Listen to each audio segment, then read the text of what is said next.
করে মারবেন কোলে না তো স্যার কিছু অন্তে টাকা কোনো কয় না খালি কয় যে নিছিস ক ওটাই খালি কয়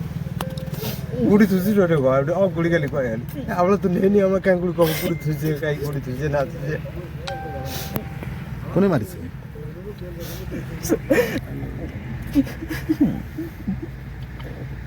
নাম কি না না কয়ে দিয়ে তো গেল দে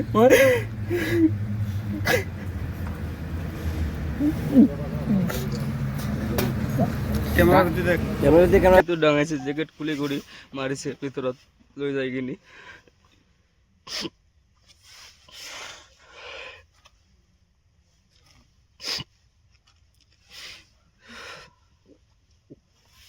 তুমি এনে কি কাম করা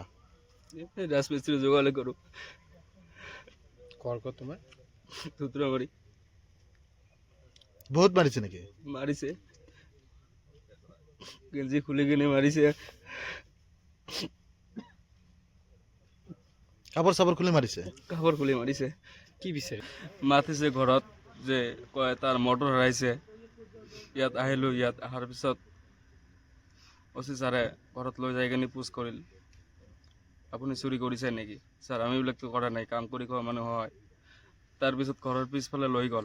লৈ যাই কিনে নাটি দি কিনে পুৰা মাৰিল পিঠিত মাৰিছে ঠেঙত মাৰিছে আৰু কৈ আছে এতিয়া জেলত দিম এতিয়া ইমান কৈ আছো ছাৰ প্ৰুফ লাগিব না আপোনাৰ প্ৰুফ ছাৰা আমি যদি কৰিছোঁ তো প্ৰুফ দিব লাগে প্ৰুফ দিয়াৰ পিছত আমি এইবিলাক মানি ল'ম চিলিণ্ডাৰ হৈ যাম ইয়াৰ পৰা আপুনি মাতিছে তাত আহিছোঁ না তথাপিও মানা নাই কোনে মাৰিছে ৰূপম ডেকা ছাৰ বহুত মাৰিছে নাকি মাৰিছে বহুত মাৰিছে পিছফালে বহুত মাৰিছে এইবিলাক বহুত মাৰিছে আসলে তো চুৰি কৰেছিল নাকি আপনাৰা নাই স্যাৰ এইটো আমি ক'বই নোৱাৰোঁ কালি যেতিয়া পুলিচে আমাৰ ঘৰত গৈছে তেতিয়াহে আমি গম পালোঁ যে এইটো তাৰ বস্তুটো গাইব হ'ল পুলিচ যোৱাৰ পিছতে গম পালোঁ পুলিচ তেতিয়া ক'লে যে ঘৰত থানাত আহিব লাগে এইটো কাৰণত আহিছোঁ এতিয়া এবাৰ হতে 3বাৰ মাৰি থাকে আপোনালোকক উঠাই লৈ আহিছে না আপোনালোক নিজে আহিছে নিজে আহিছোঁ আমি মাতি আহিছে মাতি আহিছে কেতিয়া আহিছে আহিছিলোঁ 8টামান বজাত আমাৰ থানাত আহিছে তামাৰ থানাত তাৰপিছত মাৰিলে তাৰপিছত এবাৰ খালি হতে ক'ত ৰাখিছে ক এইটো এনেকৈ এবাৰ হতে 3বাৰ মাৰে লাঠিৰ পৰা পিছত এতিয়া এৰি দিলে এতিয়া এৰি দিলে আপোনালোকে সুধিলে কালি আকৌ আহিবলৈ কৈছে আপোনালোকে সুধিলে নে নাই কিয় যে মাৰিলে ইমান সুধিলোঁ কয় তহঁতে চুৰি কৰিছে আমিতো চুৰি কৰাই নাই এনেকৈ কৈ আছে এতিয়া কি বিচাৰে এইটো যোনে চোৰ কৰিছে এইটো ওলাব লাগে কোনে চোৰ কৰিছে আমিতো কৰা নাই এইটো ওলাব লাগে এইটো তাৰ শাস্তি হ'ব লাগে আৰু আমি বিনা গলতি কৰিছে হাজা ভুগি আছোঁ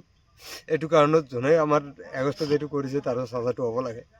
আমি বিনা গলতিত এইটো মাৰ খাই আছোঁ কোনে মাৰিছে এইটো এছ আই ৰূপম বৰা নেকি এইটো ছাৰটোৰ নাম আমাৰ থানাৰ মানে ৰূপন ডেকা ছাৰ যে আছে নতুনকৈ আহিছে সেই ছাৰজনীয়ে এটা মানে এফআইআৰ পাইছে এইটো এফআইআৰটো মানে হবিবৰ ৰহমানে দিছিল যোৱাকালি এফআইআৰটো দিয়াত মানে দুটা ল'ৰাৰ নাম তাত সংলিষ্ট কৰিছে এই দুটা ল'ৰাৰ নাম হ'ল এজনৰ নাম হ'ল আজিজুৰ ৰহমান আৰু এজনৰ নাম হ'ল চিৰাজুল হক তেওঁ দুটাই দুতৰামাৰী গাঁৱৰ আৰু হবিবৰ ৰহমানো দুতৰামাৰী গাঁৱৰে হয়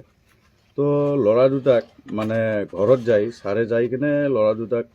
মানে লগ নাপাই তাৰ গাৰ্জিয়নক কৈ আহিল যে ল'ৰা দুটাক লৈ আপোনালোকে থানাত আহিব তেতিয়া তাৰ গাৰ্জিয়নে ল'ৰা দুটাক লৈ থানাত আহিছিল আজি ৰাতি 8টামান বজাত তো অহাৰ পিছত মানে ছাৰৰ এটা কাম আছিল মানে ৰূপম ডেকা ছাৰৰ এটা কাম আছিল যে ল'ৰা দুটাক যে জিম্মাত লৈ আহিল ল'ৰা দুটাক সুধিব লাগিছিল যে আপোনালোকে চুৰি কৰিছে নে নকৰে এইটো লৈ সুধিব লাগিছিল কিন্তু ইমান সোধ পোছ নকৰাকৈ ল'ৰা দুটাক মানে মাৰিছিল তাৰ মানে গাৰ্জিয়নৰ সন্মুখতে তো এইটো আমি বিশাল আকাৰে বেয়া পাইছোঁ আৰু আমাৰ ৰাইজখিনিও বেয়া পাইছে যেহেতু আমাক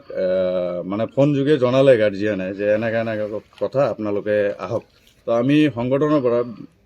কেইটামান সংগঠনৰ পৰা ইয়াত আহিছোঁ আহি কেনে আমি চালোঁ হয় মানে তাক ল'ৰাকো সোধপোছ কৰিলোঁ, তেওঁলোকেও কৈ আছে যে আমাক মাৰিছে। ক'ত মাৰিছে আমি চালোঁ, তাৰপিছত পিঠফালে চালোঁ, ভৰিত চালোঁ, মানে গোটেইখিনিতে মাৰিছে। তো এইটোৱে মই মানে আজি সাংবাদিকৰ সন্মুখত কওঁ যে এইটো কাম আচলতে ৰূপম ডেকা ছাৰে খুব অন্যায়ভাৱে মানে অন্যায় কৰিছে, এইটো কৰিব নালাগিছিল। তো ৰূপম ছাৰৰ এটাই মানে উদ্দেশ্য আছিলে,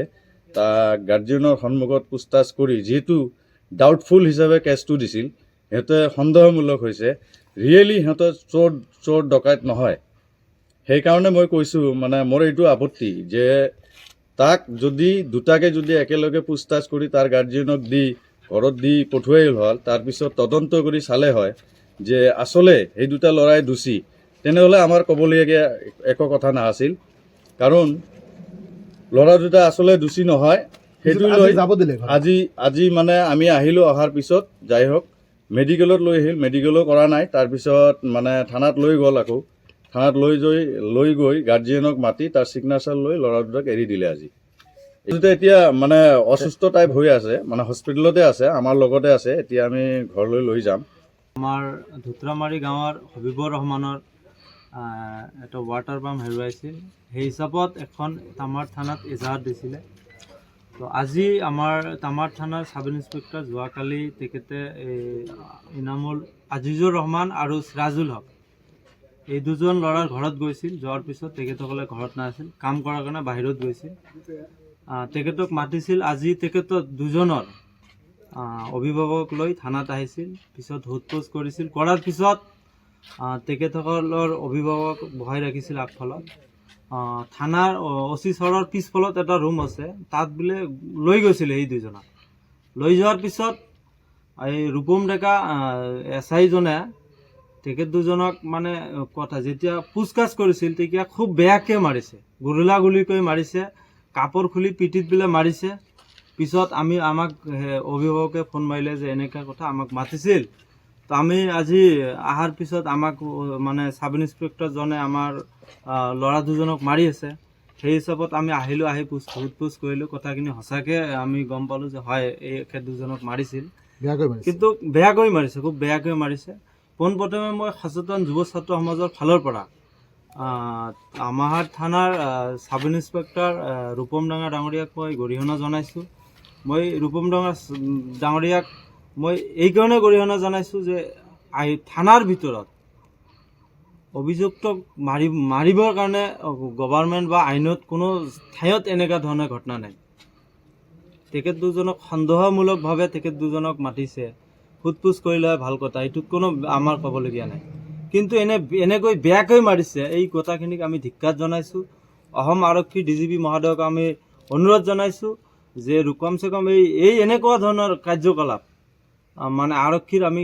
কেতিয়াও মানে মানি ল'ব নোৱাৰোঁ, কিয়নো সাধাৰণ ৰাইজৰ যিখিনি মানে সমস্যা হয় এনেকুৱা ধৰণৰ কাৰ্যকলাপত, মানে পুলিচৰ প্ৰতি সাধাৰণ মানুহে আস্থা হেৰুৱাব লগা হয়। পিছত কি ল'ৰা দুজনক এৰি দিলে? পিছত আমি অচি ছাৰৰ কথাখিনি জনালোঁ, পিছত আমাক এটা গাৰ্জিয়নৰ আণ্ডাৰটেকিং লৈ